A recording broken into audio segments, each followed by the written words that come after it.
Some mistakes happen in seconds, but their consequences last forever.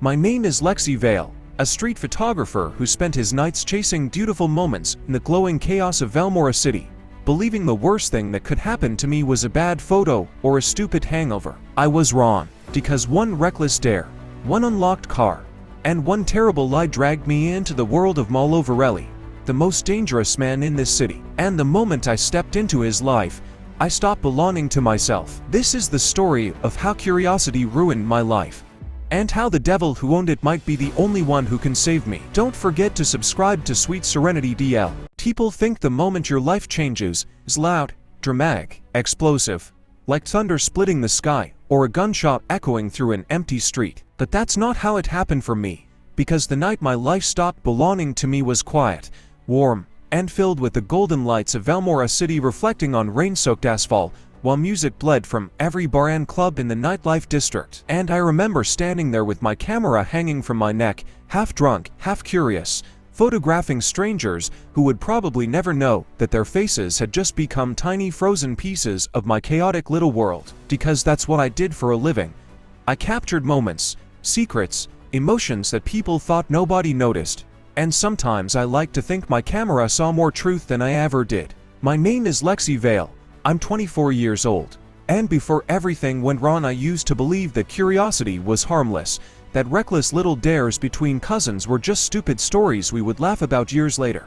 But if I could go back to that exact moment standing outside the glowing entrance of a private casino club called the Obsidian Crown, watching my cousin Dario lean against a streetlight with that stupid grin of his while waving a half-empty bottle of whiskey like he owned the night, I think I would grab my camera, turn around, and walk home without saying another word. But of course I didn't. Dario always had a way of dragging me into things that looked harmless at first, and at night he pointed across the street toward a sleek black car parked alone beneath the dim glow of a street lamp. The kind of car that looked less like transportation and more like a declaration of power. Its polished surface, reflecting the neon lights of Velmora like a dark mirror.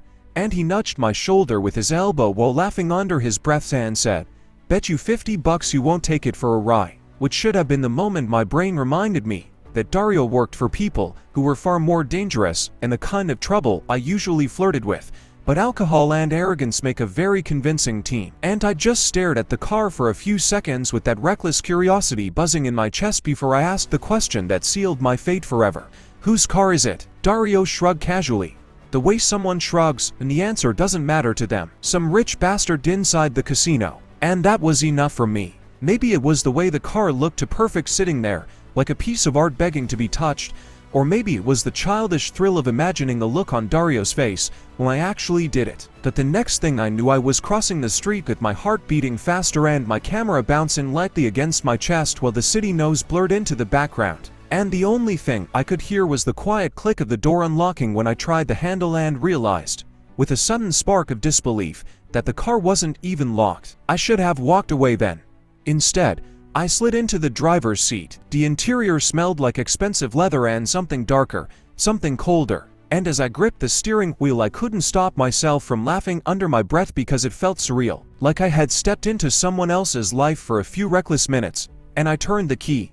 The engine hummed to life. And before my common sense could catch up with me, I pulled the car away from the curb and disappeared into the glowing veins of Velmora City. The whole thing lasted maybe 15 minutes. 15 stupid, exhilarating minutes where I drove through the empty side streets with the windows down and the cool night air rushing through the car while I imagined telling this story later. Imagined how ridiculous would sound. Imagined Dario losing the bet and buying me drinks for the rest of the week. But then I noticed the black SUVs behind me. At first I thought it was coincidence, just two cars taking the same turns through the narrow streets. But when they followed me through the fourth corner and the fifth and the sixth, moving with that calm, deliberate pace that said they were never in a hurry because they already knew how this would end, the excitement draining from my chest turned into something much colder: fear. And that was the moment I realized the car didn't belong to some random gambler. It belonged to someone powerful, someone who already knew I had taken it. My hands tightened on the steering wheel as the SUVs closed the distance behind me, like silent predators, their headlights burning through the darkness, and every instinct in my body screamed at me to stop the car and run. But I also knew deep down that running from people like this was the fastest way to get yourself killed. So I did the only thing a terrifying idiot could do. I stopped the car. The moment the engine went silent, the street felt suffocatingly quiet. And before I could even gather the courage to open the door, the SUVs surrounded me from both sides with slow, controlled precision, while several men stepped out, wearing dark suits and expressions that carry absolutely no humor at all. And when one of them opened my door and gestured for me to get out, I obeyed immediately because the cold metal of the gun visible beneath his jacket told me that arguing was not an option. They didn't say much. They didn't need to. Within minutes, I was being driven back toward the casino district, my hands resting nervously in my lap, while my mind raced through every possible lie that might save me, every excuse that might convince whoever on the car that I wasn't worth the trouble of killing. But when the SUVs stopped in front of the towering black building of the Obsidian Crown and the men escorted me inside through a private entrance, I realized that the man waiting for me wasn't the kind of person who listened to excuses. He was sitting alone in a dimly lit office on the top floor when they pushed the door open, and even before anyone said his name, I knew exactly who he was. Malo Virelli. I had seen photos of him before, scattered across underground forums and whispered conversations around Velmora's nightlife. But seeing him in person felt different, because pictures could never capture the unsettling calm that surrounded him. The way he leaned back in his chair wearing a perfectly tailored black suit, while intricate tattoos curled slowly along his fingers and disappeared beneath his sleeves, like quiet warnings written on skin. He didn't look angry. That was the terrifying part. He looked curious. His dark eyes studied me the way someone studies a puzzle they haven't decided how to solve yet. And for several seconds the room remained silent except for the quiet ticking of a clock on the wall while my heart pounded violently against my ribs. Finally, he spoke. His voice was soft, controlled. "Tell me," he said calmly, "why you stole my car." And in that moment, standing in front of the most dangerous man in Velmora City with my life hanging by a thread, I realized something horrifying. The truth wouldn't save me, so I did the only thing desperation allowed. I lied.